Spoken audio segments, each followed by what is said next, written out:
Hello everyone, it's Nathan from Nathan's DIY World, and today I'm going to be showing you what to look for when buying a first generation Honda CR-V. Okay guys, so this is a Honda CR-V. This is first gen, so 96 to 2000, 2001, I don't remember exactly. So this thing needs to be gotten ready to sell. It has 256,000 miles on it, and I'm going to go over a few things with you to show you what to look for. So the first thing is, these older CR-Vs, some of them have these ugly steel wheels on them. That ones that don't look a lot better. They all have this plastic. Back in these early years, they didn't paint the plastic same color as the car. They didn't paint it black. So what happens over time, it fades out to gray. I think it actually was a charcoal or almost black before. With age, they get to looking a lot worse.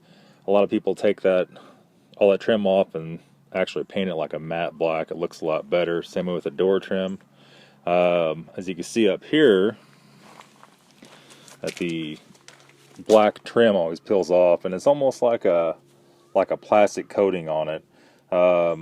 You actually can take that off and sand all that down and respray it. Some people even take it off and leave it chrome. And then of course on the front bumper, it's basically a Civic that's an SUV. So on the front bumper, it's the same business. This one's got a little scuff on it. It has a Civic headlight problem. The Civic headlight problem is they all turn dingy yellow like this. You could buff them. It'll make it better for, I don't know, a few months or a year. You have to go buff it again. If you buy new lights, it'll do the same thing. Some people clear coat them. You could do whatever you want. That's just one of the problems. So upon first inspection, what I like to do, these have rear control arms that go forward, that have a bushing in them. I like to go up to it and take your foot and roll it forward. This one has a little bit of play. You can't really see it on the camera. This thing does drive really wobbly. That's pretty common for these. They're kind of tall and real skinny. And with these taller, skinnier tires, it makes it even worse. So that's going to make it worse. You also want to do it at the front also. You want to listen for any kind of clunking when you're doing that. You also want to go up to it and push down on the fender and see how good it bounces. If it bounces, it doesn't want to stop. You're going to want to probably think about getting some struts for it. Another huge problem these things have is the sway bar links. I've had a bunch of these things and they all freaking do it. The sway bar links in the rear, sway bar links in the front. You'll hit bumps and they'll click and it'll about drive you insane. A lot of people mistake that for struts rattling. Struts rarely ever rattle on a Civic or one of these. It's almost always the sway bar end links. So the next thing you're going to look for, that's the same on any Civic, single overhead cam or dual. This one is dual overhead cam. This is very similar to an Acura Integra engine. This is a B20. Acura Integra is B18, so 1.8. This is a 2.0. As you can see down here, the oil leaking around the valve cover. Let me see if it'll focus a little better for you guys. And you can see it's just kind of seepy looking, and these things are notorious for that. A lot of times what happens with these cars, same way with the Civics, it'll seep and seep and seep and seep. People won't check the oil, and eventually it'll seep enough to where it'll run low and to blow the motor up. That's the most common engine failure on a Civic or any Honda. Another one, big oil leak, is over here. The timing chain cover, if you see it leaking from under the car out of the bottom of that, that could indicate a cam seal is bad or the crankshaft seal. Another real common issue, if you buy one of these over 100,000 miles on it, the timing belt, they usually break or strip the teeth out about 140, 150,000. If you're really lucky, you'll get it to 180,000, and it'll strip the teeth off or snap it totally in two. These belts are cheap. They're about, I don't remember, $27 the last one I bought from the auto parts store. You also want to do the water pump, since that runs off the timing belt in there.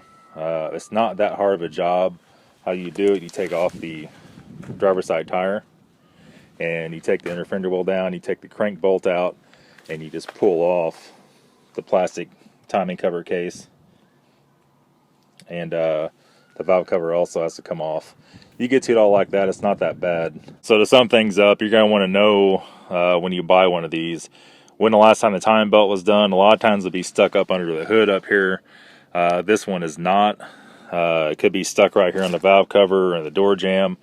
You need to ask the person you're buying it from the history on the timing belt. If you don't know how to work on cars and you buy this for a daily, that is going to screw you over. And obviously, like any other car, you want to check the oil. You want to check the coolant. Obviously, the oil is almost out. That should be a warning sign to you. The coolant should be clean. It should be green. I don't know if these had pink from the factory or not, but all the older ones usually had green by now. That shouldn't look muddy or milky or nothing like that. The next thing is down here at the very bottom. Let's see if I could see it with this. Right under the air box, there is the transmission dipstick on the automatics. You want to check that. That does take import transmission fluid. Also, under the car, if you get, I don't remember exactly, I think it was on the passenger side if you get underneath of it, there is a fill and a drain for the transfer case. These have a little bit of a problem with the transmission, just like all the Civics. The filter is inside the transmission. You cannot change it. Now, I've had these before where they were shifting bad. It had some old nasty fluid in it. I've changed it once. I did not fix it. I changed it 2 more times. It's only 2.5 quarts, I believe. Changed it 2 more times, and I guess to clean the filter out enough to where it did fix it, and it ran fine after that. Also, these things, as far as the interior goes, this one's really, really dirty, but the seats never wear out. This is back in the years. These were still made in Japan, I believe. The material on the seats never wore out, never had a problem. Obviously, unless you just totally abuse it. They also do not have window regulator problems either. Not that I've ever seen before. So basically, as far as the inside goes, you want to make sure there's no lights on when you start it. When you turn the key on, you do want to make sure, like right now the key's on, but the vehicle's not running. You want to make sure that the check engine light illuminates. You want to make sure the oil light works, the battery light works. You're going to go ahead and start it. You want to make sure that everything goes out. Now this one has a check engine light on. I already scanned it. I know what the code is. I might do that in a future video. Anyways, guys, this is pretty much a new buyer's guide to these cars. A lot of you guys or girls never bought a CR-V before. Maybe you're going to look at one. Hopefully this helps you out, gives you some advice what to look for. Anyway, that's all for today's video, guys. If you like today's video, give it a thumbs up, leave a comment. Don't forget to subscribe. There should be videos almost every day on this channel. And thank you guys for your support.